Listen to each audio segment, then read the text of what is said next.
Hello, everybody, and welcome back to another episode of Your Life Simplified. My name is Jack Giardino, and I'll be the host of this episode.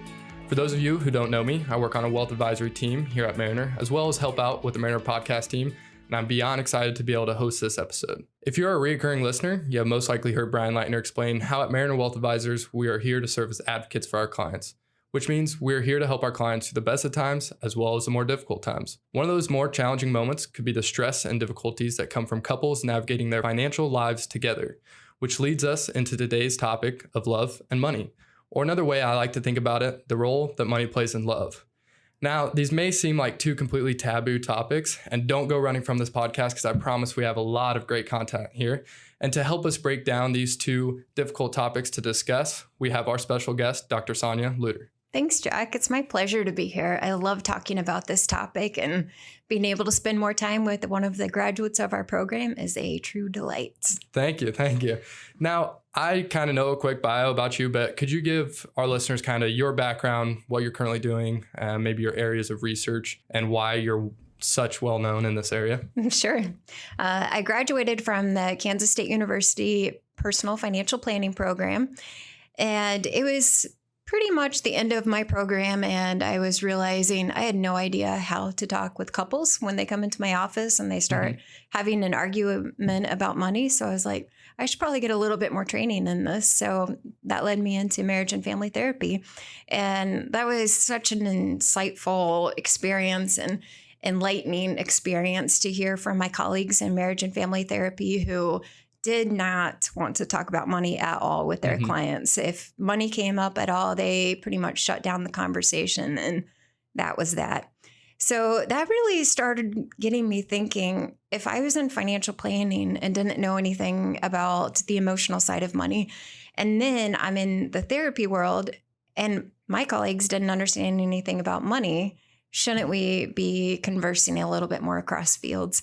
So really that got me into financial therapy and started an association for the Financial Therapy Association with a number of other colleagues. And it's really taken off from there. And pretty much all of my research has been related to that since then. And right now I serve as the director of the School of Family Studies and Human Services, which houses both the Personal Financial Planning Program and the Couple and Family Therapy Program and a Conflict Resolution Program and a number of other programs that just really tie everything together quite nicely. So clearly well-versed within today's topic of love and money. I remember we did a podcast back when I was in college, and you were talking about how you were at this conference and you had people come up asking love or money. And you're like, no, it's not either. It's not either or, it's both. And how can we do that? And that's really what I want for today's conversation. How can both love and money coexist with each other? And so I think, to keep things pretty simple and interesting and maybe not dive too much into the weeds, it's just, let's break this out into kind of the life cycle of a relationship. The way I like to think about it, you have your dating or pre-marriage stage, and then your early marriage or pre-retirement, where you're starting to bring assets together, talk finances together, make those financial decisions that, hey, maybe I was making alone or by myself in the past. And what those conversations look like. And then really retirement years or maybe widowed years when one spouse is left on their own, or pre-deceased husband or wife, and maybe how that changes as well. If that's okay with you. Sounds exciting. Yeah. Perfect. Let's just hop right into it. So, for maybe some of our clients' kids, this would really pertain to is that dating or pre-marriage phase where, hey, I just graduated college, or I've been with this individual for 3 or 4 years throughout college. We both just graduated. We have new jobs, income. What does that look like when you're dating or going into that relationship phase? And is finances really even a topic between the two of them? I don't think it often is a topic, but that doesn't mean it shouldn't be. It's really exciting to be on a college campus, to be around some of those couples as they're forming their relationships, as they're getting ready to graduate, as they graduate and come back as alum and talk about their relationships and really be able to provide some sort of influence. And that's why I think it's amazing to have some of our listeners who might have children that are in this age group and being able to give them maybe some pointers on what they should encourage their children to have conversations about. Within the state of Kansas, for our listeners who are within the state of Kansas, there's no premarital counseling requirement Which is kind of scary. It is very scary. But even in states where there are premarital counseling requirements, or at least incentives for engaging in premarital counseling, in Texas, for instance, if you go through premarital counseling, you can get a discount on your marriage license. Even better. Wouldn't that be great? Yeah. But even in Texas, there's no requirement for a financial component of that.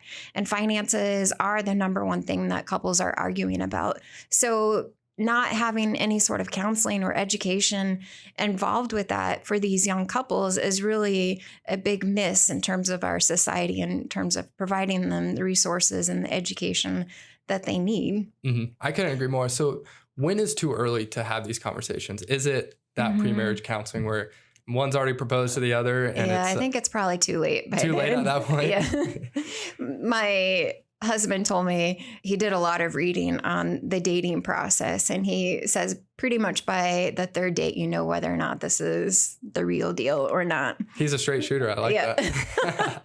So I think by the third date, you really should be at least starting to have some of the conversations. There's really three bigs, if you will, in terms of that early relationship formation, and what are going to be probably the most difficult conversations and topic areas for couples. It's going to be the in-laws. That's something you can have a conversation about really early on. Let's meet the other person's family, or at least talk about them and what they value and what their traditions are and things like that.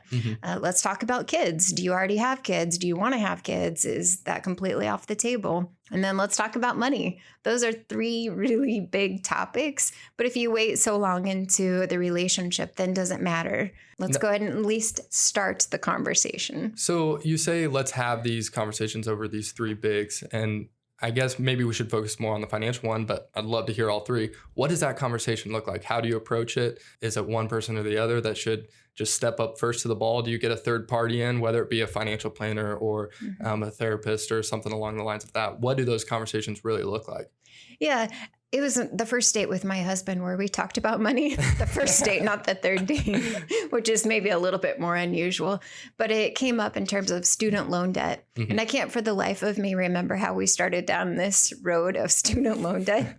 But it was a really interesting conversation because right then I learned he has $250,000 in student loan debt. Whoa. So, I mean, that could be a deal breaker right there for a lot of people to know that you're forming a relationship with somebody who's got this huge debt load that they're making monthly payments on. If we decide to form a serious relationship, even if that's his debt, I have become responsible for that debt because he's not able to contribute to the household in ways that he would have been if he didn't have that debt.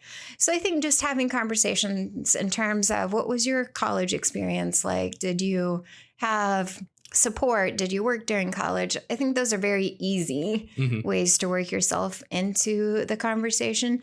I think it would be wonderful if couples looked at each other's credit report. I wouldn't recommend that on the first date. It would come to the dinner table with your credit report. Yes. But I feel like if you're getting ready or you're thinking about getting engaged, or maybe you have become engaged, let's look at each other's credit report, and not in an accusatory way, but just an educational way. And there might be things on your credit report that you didn't know were on your credit report. And being able to address that in a lower stress environment than, okay, now we're already married and there's a lot of new things that come with being married. Let's not introduce one more thing on top of that. So we have our hypothetical couple. We should have probably started this out in the beginning. They were on top of things. They have this great conversation, maybe swap credit reports. They decide to tie the knot. And now they're into the second phase of their relationship. And it's early marriage, and really where they're going to start combining their assets and their financial lives. Where you said they're going to start, your debt becomes my debt, and these financial decisions, they now become not my decisions, but our decisions. How are the different things such as like joint accounts versus separate accounts and transparency with each individual spending? What do those things look like? How do you, again, have those conversations with each other and set yourself up to not ignore it forever and then it's a ticking time bomb and it blows? Back to kind of your research and what you focused on, I believe it's financial stressors as the number one predictor within divorce. So how does that all tie together? Yeah. I think the joint account and individual accounts is a really fascinating topic, regardless of what age you are or how long you've been involved in a relationship, because the research is really straightforward here. It says the more joint accounts you have, the happier you are with your relationship. I don't know which comes first. Do you have the joint accounts because you're happy in your relationship? Or were you happy in your relationship and then you have the joint accounts? That's a very good point. But what we do know, they are highly correlated with one another. So I hear a lot of times from couples who say, oh, we're happier because we have individual accounts. I think that's fine. If you want to keep individual spending, let's do that. But there's no reason why you can't do that within the context of joint accounts. Mm-hmm. And even if you have individual accounts for small expenditures, I don't see a problem with that either. But the more that couples can join their finances into joint accounts, the research is pretty clear. You're going to be happier with that relationship. So just thinking about, though, it doesn't make people very happy when one partner goes out and spends $200 without telling the other person. I don't think it'd make me very happy. No. So having that conversation is really important too. Like, what's our dollar amount that I can spend without telling you? And is this a yearly thing? Is this a monthly thing? Like, how are we going to handle that type of situation? You need to have that part of the conversation. But having the joint accounts is really a very smart idea, regardless of where you are in the life cycle. Mm-hmm. No, I completely agree. And I think one thing, I've seen within my time at Mariner and just within the industry is there tends to be a lot of time where maybe one individual within that married couple really controls the finances. Mm-hmm. They tend to make all the meetings. Maybe they're the only ones that are showing up to the client meetings. And I know at Mariner, we push, hey, both spouses should be involved. How do you get that other spouse involved and maybe, attract them to want to learn and make these decisions or help make these decisions with the other individual? Yeah. I bet you would be surprised that a lot of those partners who aren't that involved with the finances may actually want to be, mm-hmm. but they don't know that they can be. Mm-hmm. So I'll tell you, I worked with a number of couples on their love and money relationship through a curriculum that I developed. And more than once, it was the female in both situations who had no idea what was going on with the household finances. She didn't know how much debt they had. She didn't know what the mortgage was. She was clueless. She didn't even know where the accounts were held. And that's a really serious problem. They could get in a sticky situation very quick. Quick. Both of these couples that I'm thinking about were in very happy relationships. They had just gotten into this pattern, beginning of their relationship. He chose to take on the organization of the household finances, and mm-hmm. they never revisited it. She didn't know that she should bring it up or that this was a conversation piece. And so the way this came up was a rather silly activity, but it was quite effective in terms of just having couples think through. I think there's some TV show about this, but I don't know it that well, where the couple sit back to back, mm-hmm. and the financial planner asks the question, so raise this card if it's him, mm-hmm. who engages in this activity. Raise the card if it's her that engages in the activity. And so they could vote the same or they could vote differently, but they weren't seeing each other. And we started the activity just by asking, like, who's responsible for yard maintenance? Who's in charge of holiday planning? Mm-hmm. And then you start getting into the harder questions. Who's in charge of tax planning? Who's in charge of retirement savings? And then at the end, we told them what the responses was. And it really was very useful for the couples to say, we both agree that it's your responsibility to do retirement savings because that's the way we set it up. But we're not happy with that relationship. And both of them weren't happy. It wasn't just the female in both of these situations who wanted to know.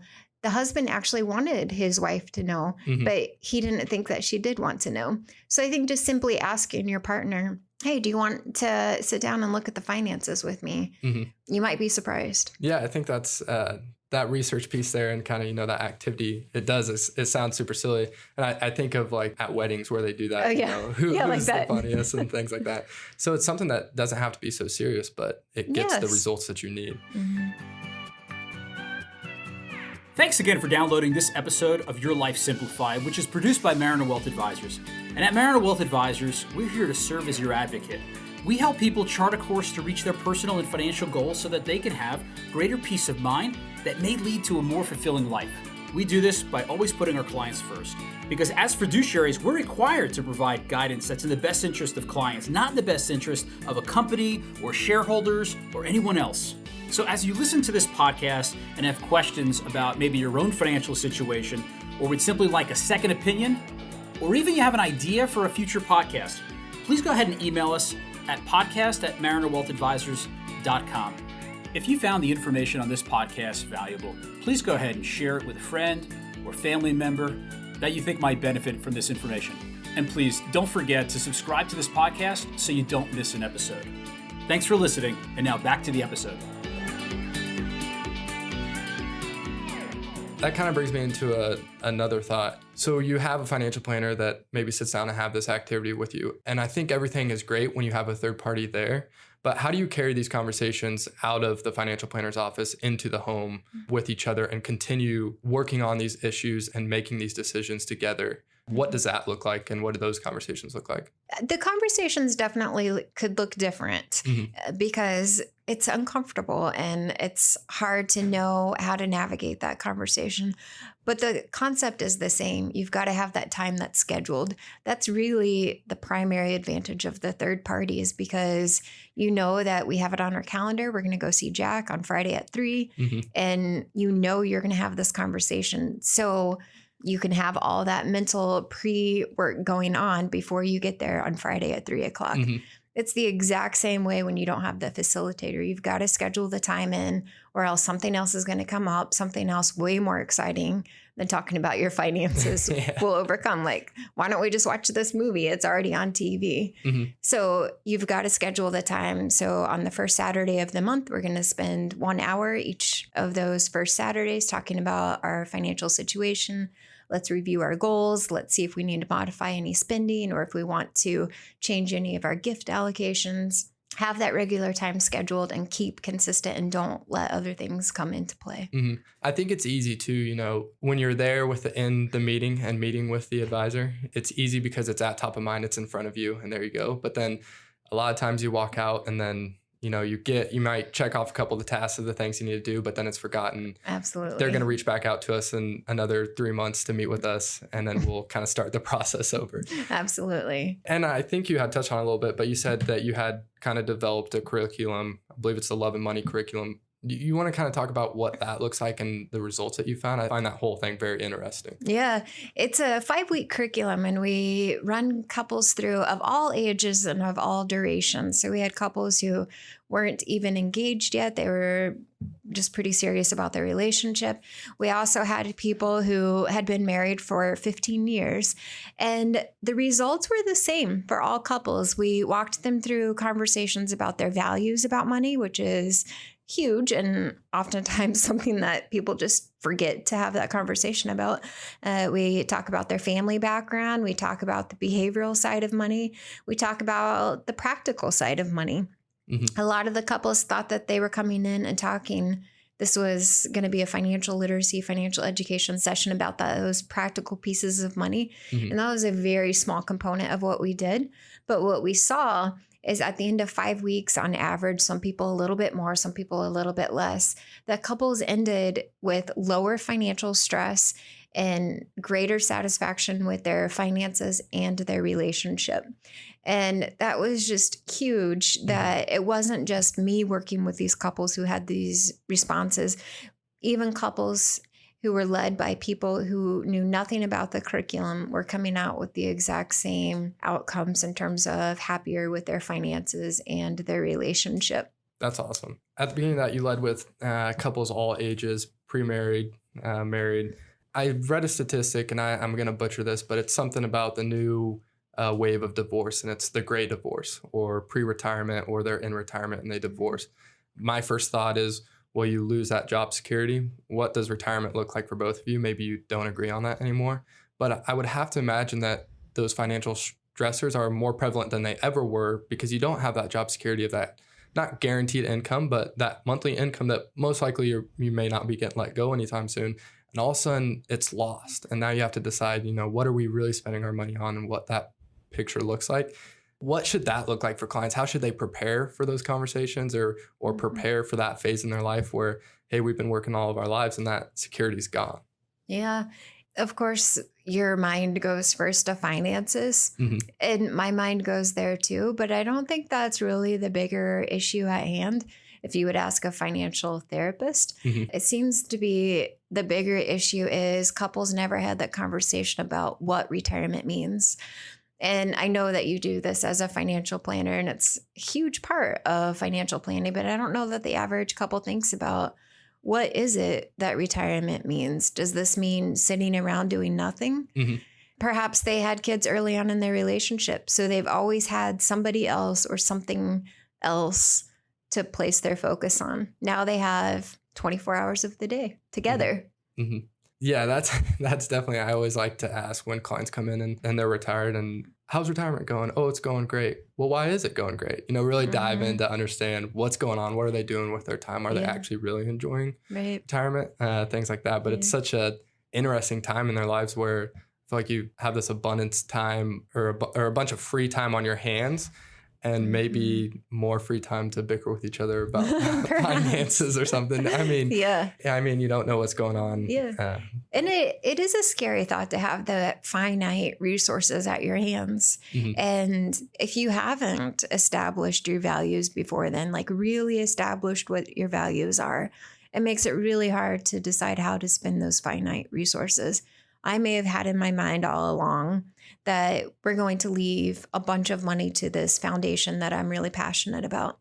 And that's never crossed your mind. And for some reason, we never had this conversation. Of course, stress is going to increase pretty substantially.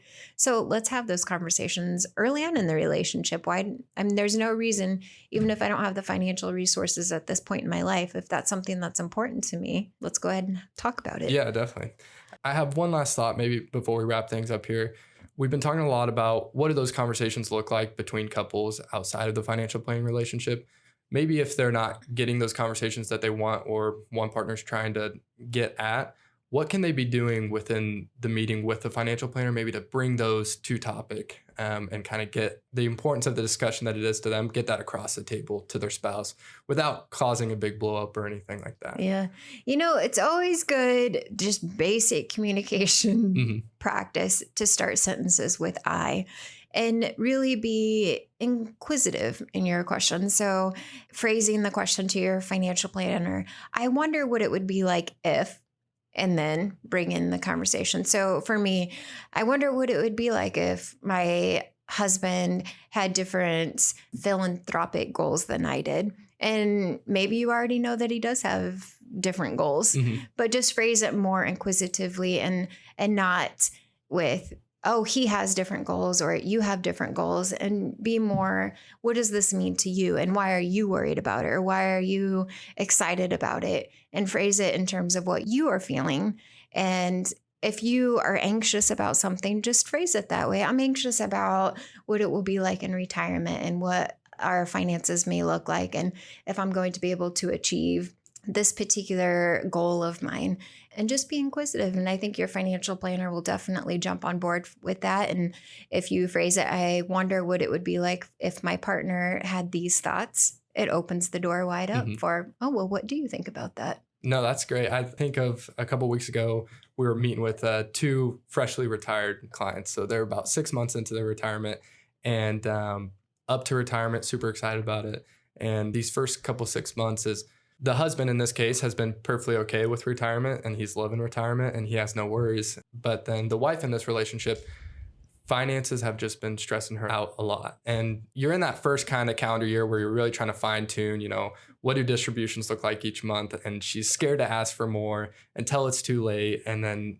are we going to run out of money and things like that? So it was just kind of interesting to see how they were just on two different levels of being comfortable with their finances, and that third party financial planner being able to step in and kind of bring them back around together and understand each other's side. And we can continue to do that while they're in the office. But again, I think the importance, as you've mentioned, is communication outside of the office as well. Absolutely. And I think for the majority of the listeners, I would be willing to bet that they have a relationship with their advisor that's comfortable and that they could feel like they could have these conversations. So just being honest and open and recognizing that your advisor is going to support you and try to find the solution, I think is really key. And you're not an outcast either, because I can guarantee they've seen similar scenarios throughout their career as a financial planner. Absolutely. So this has been wonderful information, Dr. Lutter. I truly appreciate it. If you could just sum up today's conversation, maybe in 1 to 2, 3, just what's the most important takeaway that our listeners can take from this conversation? Money doesn't have to be scary. The conversation about money doesn't have to be scary. We're kind of trained as young people to not talk about money. And that makes it extremely difficult when I form a relationship and I've been told, don't talk about money. But then here's this person I'm supposed to share everything with and be completely comfortable with and not have secrets. So it's a real big switch to start having those conversations. So just recognizing it's uncomfortable for both people, but somebody's got to start the conversation and it's got to continue throughout the life cycle. I couldn't have said it any better. Now, before we end, we ask all of our guests this one question. What is the worst financial decision you have ever made? That's a tough one to end on. It is a tough one. And this is how you're going to remember me as my worst financial mistake. No, not at all. One could say it was marrying a partner who had $250,000 in debt, but I would say that's actually been the best decision that I've made. So maybe it's maybe the question should be instead of what's the worst financial decision you've ever made, what's the best recovery from the worst financial decision you've ever made? That kind of ties into you. Yeah. If you go back to your original one, you said $250,000 in student loan debt, but you recovered from it and have a fantastic relationship. We do. We figured out how to make that debt work for us and how we can repay it and just delay some of our other bigger financial plans. Well, again, thank you, Dr. Lutter, for taking the time out of your busy week to sit down with us. I truly appreciate it, and hopefully we'll be able to get you back on the show. Thanks, Jack. I want to thank all of our listeners for tuning in to another episode of Your Life Simplified. If you have a topic that you'd love to hear on this podcast, please email us at podcast@marinerwealthadvisors.com. We know that your time is extremely valuable, and we hope you find this podcast worthwhile.